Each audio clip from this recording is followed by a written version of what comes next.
In this OSlash review, I'm going to show you everything you need to know about this shortcut application. If you have any questions, please comment them down below, and I'll also leave a discounted link so you can always get your money's worth for OSlash. OSlash lets you create simple shortcuts for URLs that your entire team can name and share across the workspace for instant access. Once you've set up OSlash by putting in your business name and inviting any of your team members, we come over here to the dashboard. It's got a fair few example shortcuts here for Google Documents, Google Mail, Google Meet, Google Sheets, etc.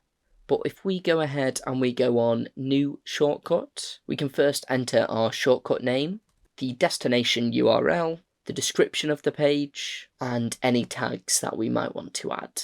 At the very top, we have a couple of different options.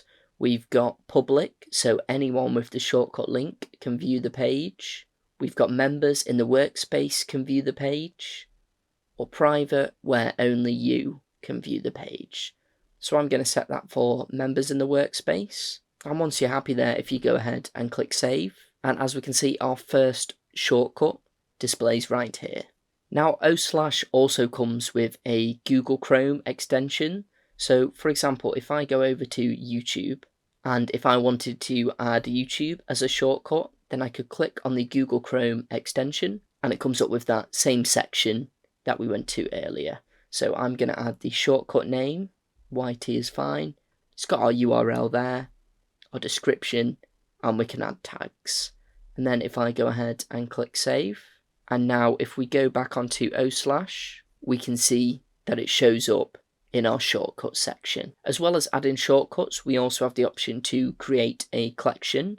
So if I went to new collection, here I could set our collection name, we can add our description, add any tags, set who we want to share the collection with, and then we can also manage the permissions. So if you had multiple team members, you could just add them here via their email. Once that's complete, if you go ahead and go on save, and then this will show here, it's gone under our personal shortcuts area.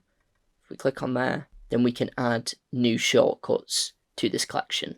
We do also have some filter options. So if we click on the filter button there, we could filter it by creator or by app.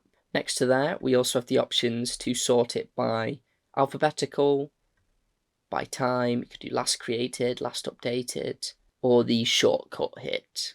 At the side, we also have an array of features.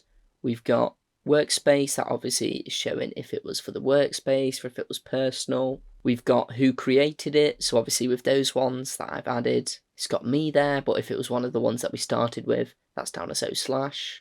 We can also copy the shortcut. We can go to the URL, we can add it to our favorites, or we could also edit it. Say if we wanted to turn a shortcut private, we could do that in the editing area. Below shortcuts, we have favorites. Any shortcuts that you favorited will show up in this area. I just favorited Google Calendar just to show as an example, and we can see that it shows up here.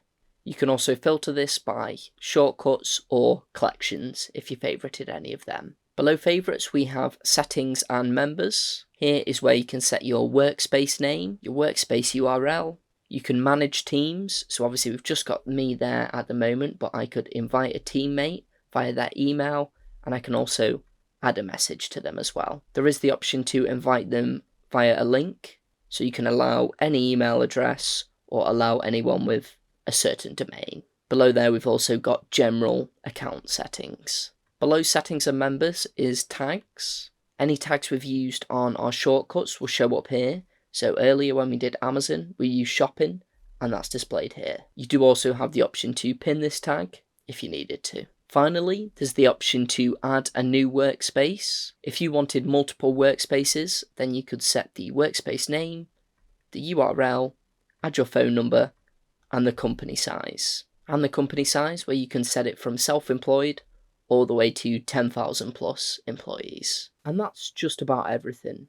So what did I think of OSlash? OSlash made it really simple to create and organize shortcuts. It also made it really easy to share shortcuts across the workspace or to specific team members. I also really like how they had a Google Chrome extension, so you could add various shortcuts straight to your workspace. I would definitely recommend OSlash. Thanks very much, and I'll see you next time. In this OutPrfrm review, I'm going to show you everything you need to know about this trading advice platform. If you have any questions, please comment them below, and I'll also leave a discounted link so you can always get your money's worth for OutPrfrm. OutPrfrm gives you the best professional trading advice, verified by data for any stock. Upon logging in, we come over to the dashboard where it displays the top performing predictions. This is automatically set to 1,750 stocks, but you can set this all the way up to 5,000. In this section here, we've got the most buy recommendations, and these are low risk. So we've got McDonald's, Cigna, and Meta platforms. Next to there, we have the highest predicted upside, which is of course has higher risk. This has IMAX, Delta Airlines, and Costa Air. Next to there, we have buy recs with high upside, so that's medium risk, and we've got Meta, Zoetis, and Johnson & Johnson. Below there, we also have the top 100 predictions, and under there, we have new predictions. So this is set to 4 days old. We could set this to 6, 8, 10, or 12 days old. This is displaying 515 predictions. Same with the new predictions, we've got the most buy recommendations, buy recs, and buy recs with high upside, as well as the newest 100 predictions. Below there, we have the My Portfolio section. You have the option to add a CSV file, or we can add our own stocks. You can also do the same for stocks you're watching, or you can just upload a CSV file. What I will do in a few moments is add a few stocks to there. Finally, we also have my predictions and analysts. So if I just scroll back up to the top and say I wanted more information on the McDonald's stock, then I could click on here and this displays loads of information for us. We've got our market cap and the PE ratio, as well as a graph here, and we could filter this by day, 5 days, 1 year, 3 months, etc. We also have an array of predictions from analysts. So as you can see here at the top one, we've got John Ivanko, who's with the firm JP Morgan. We've got the recommendation, the price target, upside, action, days old, stock score, and analysis score, as well as this little pie graph here, which shows the recommendations. So we've got buy and hold. No one's got sell. You can of course do this with any of the stocks. You can just click onto them, and we have that same information. So say if you already own some stocks, but you didn't have it in a CSV file, you could click on Stocks I Own, click on the plus there, and you can enter the name or symbol. So I'm just going to go ahead and enter a few here. So I've just added in a few stocks that I own, and as we can see here, it's got the name, it's got the recommendation. So a couple of these are not applicable, but for Starbucks, we've got hold, and for 3M, we have sell. It's got the price, predicted upside, and the gain and loss. You can also do the same for stocks I'm watching and just add some stocks that you were looking out for. You'll also notice that a My News section appears, and this has got information about our stocks. So because we added Walt Disney, tech companies know how to make money in Hollywood, but here's why Apple has an advantage, Tesla, YouTube isn't cool with videos of Tesla FSD beta testing on kids, etc. That's just sourcing news about our stocks. We also have the My Predictions section where analysts have their recommendations. We've obviously got what firm they're from, the recommendations, so we've got OutPrfrm, buy, we have the price target, upside, action, days old, stock score, and analysis score. In the analysis section, you also have the option to add a particular analyst. Below dashboard, we have search. Here is where you could search for a particular company or an analysis. So I could search for Amazon, a few details, and then that will bring us over to this page where we've got the graph, predictions and the recommendations, and the predictions from analysts. Below search, we have predictions by sector. Here we have a few different filter types. We've got sector performance, top performing predictions, new predictions, and buy predictions. So on sector performance, as we can see here, we've got the performance of utilities, energy, telecom services, industrials, consumer discretionary, real estate, financials, consumer staples, materials, healthcare, and information technology. And you also have the option to filter it by the day, by 5 days, the month, 3 months, or a year. If we click on top performing predictions, this will show us the best performing sectors, new predictions, buy predictions, and new buy predictions. Below predictions by sector, we also have filter all predictions. Here we could select a sector, so I could go for energy. Industry, we could go energy, equipment and services. Recommendations, and I'll go for buy and equivalents. Actions, I'll go for all actions. Set the minimum upside value, the max days old value, the minimum analysis score, and the minimum stock score. And then if I go ahead and go and submit, then this will bring this up for us, any results. So we've only got one result that's come up, but that's okay. So that's for Patterson, UTI, Energy Incorporated. Below filter all predictions, we have stock score. So this takes us over to a tutorial video that tells us about the stock score and how it's calculated. We also have an about section, account, and logout. And that's pretty much everything. So what did I think of OutPrfrm? OutPrfrm was a fantastic tool for all things trading advice. I love how you could see analysis recommendations and also the firm that those analysis were from. It also went into a lot of detail with every stock, which is exactly what you want with anything financial. I really enjoyed using OutPrfrm, and I would definitely recommend it. Thanks very much, and I'll see you next time. In this paste email review, I'm going to show you everything you need to know about this app. If you have any questions, please comment them below, and I'll also leave a discounted link, so you can always get your money's worth for paste email. Paste email lets you bundle emails into a single digest to declutter your inbox. Once you log into paste email, you come over to the dashboard. As we can see, we've got this getting started page, and it tells us exactly how to create our first paste email. So there's a few different ways. The first one is manually. Create a custom alias via your dashboard or one of the browser add-ons. We have randomly, where you can make a totally anonymous email by clicking add alias at the top of the page. And then we've also got on the fly, where we can send email to your account using our easy to remember format. So first I'm going to go on create one now. Here is where we can create an alias email. So we can set our username, an inbox alias, which is optional, the periodicity, so daily, weekly, monthly, the domain, paste email. We also have recipients, where it's just my email that's there at the moment, but if you had multiple teammates, you could go ahead and click on invite teammates. You can also add additional recipients and just separate them by commas. We then have delivery options, where we can choose the digest email delivery format you would prefer, so full or summary. We can add an optional signature, and we can also add a note about the alias. There's also additional options such as bypass first message and pause digest. So I'm going to go ahead and save. So we can also schedule the digest. So it's set for 12 AM. You could change this if you want, or you could also pause the digest. If we go over to digests, we could see at the moment we've got emails processed 0, digest sent 0, and our digest recipients, we've just got myself.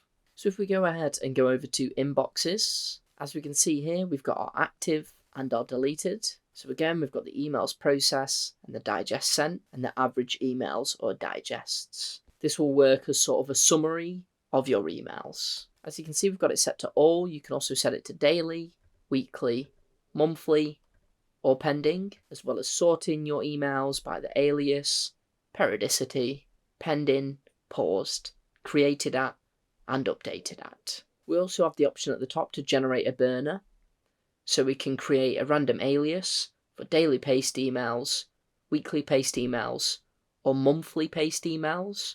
So if we wanted to create one for the weekly paste emails, we could click on there, and that just takes us over to the scheduling settings. We also have a username section. Here you can add extra usernames to customize your aliases. And if you obviously had quite a few different usernames here, you could search in here.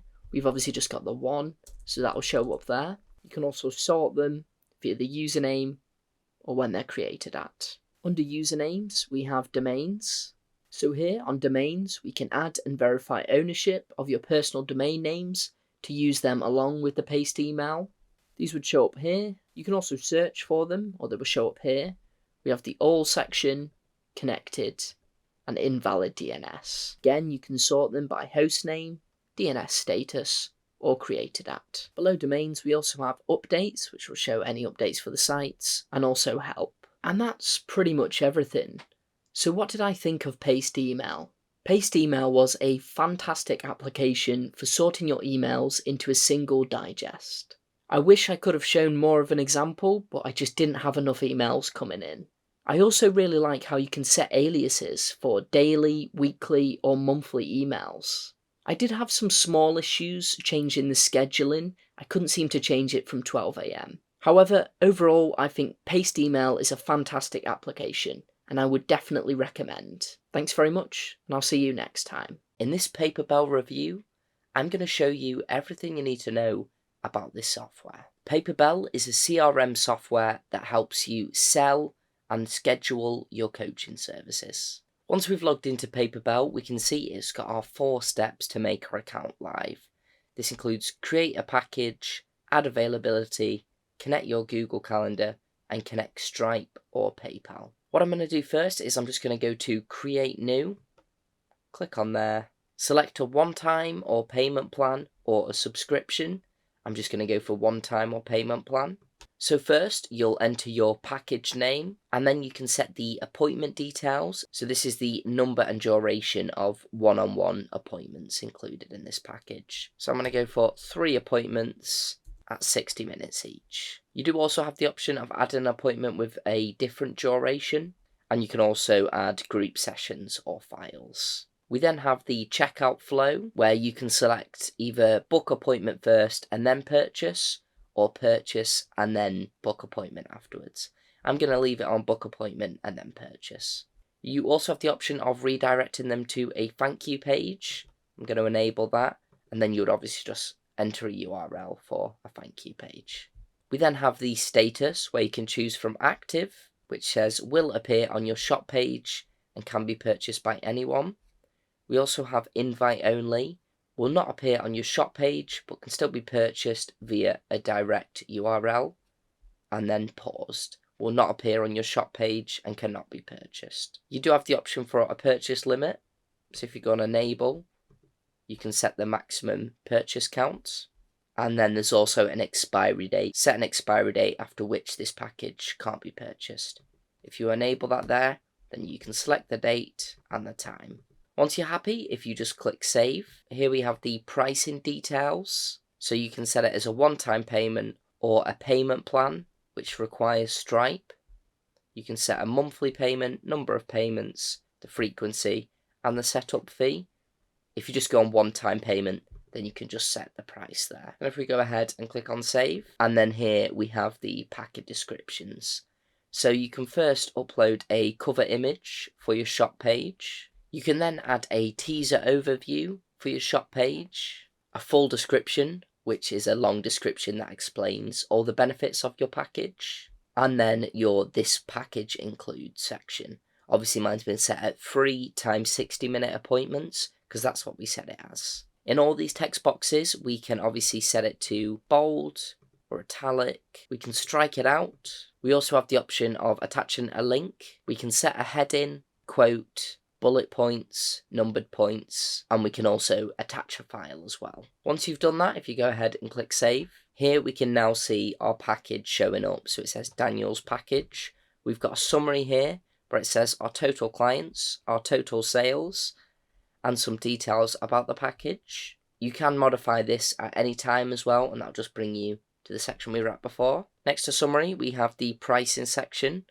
where it's got our pricing details. There is also the option to add a coupon. If you just click on the add there, then you can add a code and a percentage off. Next to pricing, we have the landing page. This has got the information we added previously with our teaser overview, full description, and what the package includes. There is also the option for checkout settings. If you click on there, and then you go to modify settings. Here we can upload an image, select a button colour, a background colour, and set a heading, as well as add in our own set of terms and conditions. Next to landing page, we have group sessions. Here we can just click on add session. We can then select a date, time, and the duration. Then you would just click save. Next to group sessions, we have survey. This is where you can create a survey for any new clients. This client will be shown the survey straight after they have purchased the package. This is where you can create a survey for any new clients, and the client will be shown the survey straight after they have purchased the package. You can just go ahead and click on add question, and here you can type in your question, and then you will just click save. Next to survey, we have contract. This is where you can add a PDF contract that your clients will be required to sign before. We then have automated emails. This is where you can add automated emails. These customizable emails will be sent to clients after certain triggers. For example, after a purchase or before appointment. So you can just click on add an automated email, select the trigger, so you could do appointment, group session, purchase. We'll go for purchase, time in immediately, the subject, and then you can obviously fill out the body. Next to automated emails, we have content. This is where you can share content with your clients, share links, file downloads, or embedded videos. The content will be shared upon purchase, or choose a custom delivery schedule. You could just click on add link or video or upload file there. And then finally, we have sharing. So this has got your package landing page, your checkout link, and your existing client login, and then also an embedded calendar as well. You do have the option to clone this package as well if you wanted to duplicate it. So that's another good feature.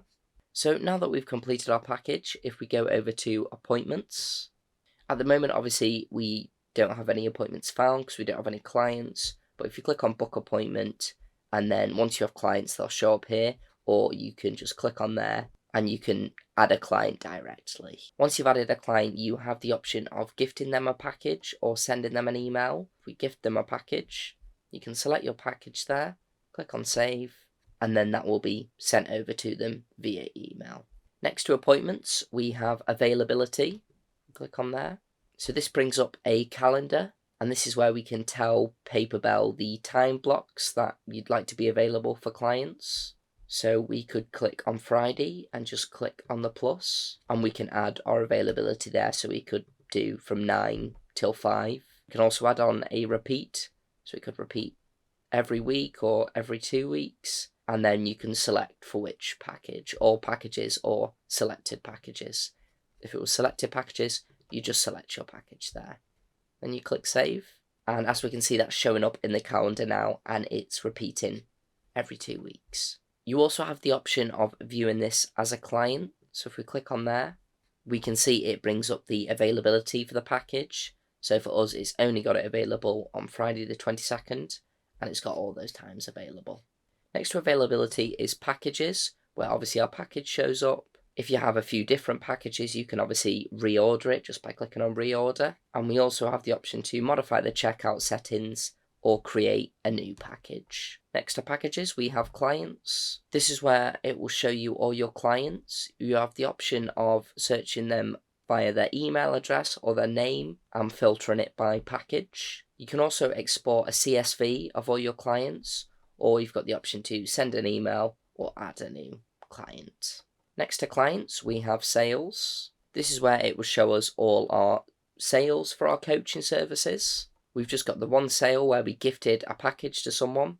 If we click onto there, then it will show us the available appointments. They've used 0, got 3 left in total, and it's got the package details. You do also have the option to delete the purchase if you'd like to do so as well. And that's just about everything. So what did I think of Paperbell? Paperbell was really easy to use. They made it really simple to create packages and schedule your availability. Because the interface was so user-friendly, It was also really straightforward to track your customers and do that overall back-end admin. Overall, I would definitely recommend Paperbell. Thank you very much, and I'll see you next time. In this Prello review, I'm going to show you everything you need to know about this support tool. Prello helps small businesses and B2B founders find and connect with key decision makers in fast-growing tech companies at the right time in their growth cycle. Once we've logged in, we come over to the dashboard. Here's where it displays all the different companies and startups, and we have loads of options to filter them by. So obviously the first search box, we can search by name. If there was a specific company or startup we were looking for, we could just type that in there. There's also the option to search by industry if there was a particular industry that you were interested in looking up. You can also search by role, so you could search marketing or finance or something like that. And then you can also search by location as well if you were looking location specific. We also have this sliding bar here where we can filter it by the funds raised. So you could filter it by 2 million to 10 million, 2 million to 5 million, or obviously if you were looking for smaller sort of startups, you could go below 1 million. We can also filter it by the number of employees, so you can do it from 1 to 10 all the way to 10,000 plus. There's a few more options where we can download the data, export data to a close CRM, and also save our search. So here this has brought up a few different companies for us. For the first one we can see the rating, that's got a rating of 6%, the company name, the funding stage, funding date, last funding, total funding, location, and then we also have these options here. So the first one is some contact information. As we can see, we have their email, their phone, their website, when they were founded, and again, the same information that's there, the rating, the funding stage, last funding date. We also have options at the top where we can add this to our shortlist, reject company, add to contacted companies, look at their LinkedIn, send email, or call them. As we can see, we've also got those settings there where we've got the call option, that brings up the same section, and LinkedIn, which will bring us over to LinkedIn. It's also got the employees number as well, so we've got 11 to 50. And if we wanted to actually have a better look at the employees, then we can click on there and we can go on employees, and this will bring us up a list of the employees.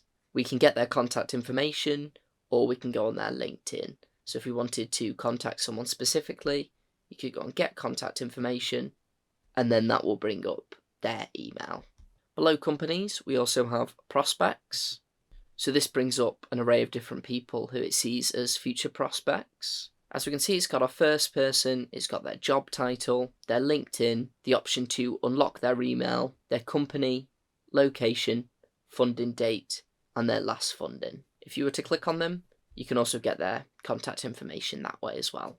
Again, we have those same filters, so we can filter it by funds raised, and that will obviously affect the search. If we decided to save future prospects, then they would show up in this section here, our saved prospects. Below saved prospects, there's also recently funded, and this brings up companies that have recently been funded. If we go on more options, this brings up more of a menu. So we then have delivered today, shortlisted companies, contacted companies, for once we've contacted them, they would show up there, review notes, rejected companies, who is hiring, and then hiring this month. It's worth noting as well that if you click on the company, next to the description we do have jobs, where it would show if they've got any jobs going, obviously the employees, and notes, where we could add a note ourselves and save it. Next to dashboard, we have funding news. Here it will give us news about various companies and startups. As we can see for the first company, it's got how much they raised in 2022. And there's also the option to invite friends via email. Next up under news, we have settings, where you can obviously add your industry. I just set mine as UK advertising and marketing, but say if I wanted to edit that, then I could name my filter and I could search the industries. So as we can see, it brings up loads of different industries here. I could do artificial intelligence, clean energy, commercial, content creators, and corporate training. Then if we go and save there, and if we head back over to the dashboard, that's going to bring up a new lot of companies depending on our filters that we've just set. This is of course also the same with prospects as well. Next to settings we have profile. That's obviously where you can just adjust your email address or contact details and name. Next to that we have templates, where there's set templates that help you boost your marketing. We have pricing plans and also compliance. This obviously brings up GDPR statements and stuff like that. Finally, if you went to the Who is Hiring section and there was a few results there, say if we went for the first result, save your wardrobe, we go over to jobs, we can see it's product owner job available in Tunisia. We can click on there and that will take us over to apply for the job. And that's just about everything. So what did I think of Prello? Prello certainly makes it easy to connect with businesses and prospects. It has a great set of features, which means you can really find what you're looking for. I also really like the Who is Hiring feature, which lets you easily apply for jobs at the various companies or startups. I would definitely recommend Prello for small businesses. Thank you very much, and I'll see you next time.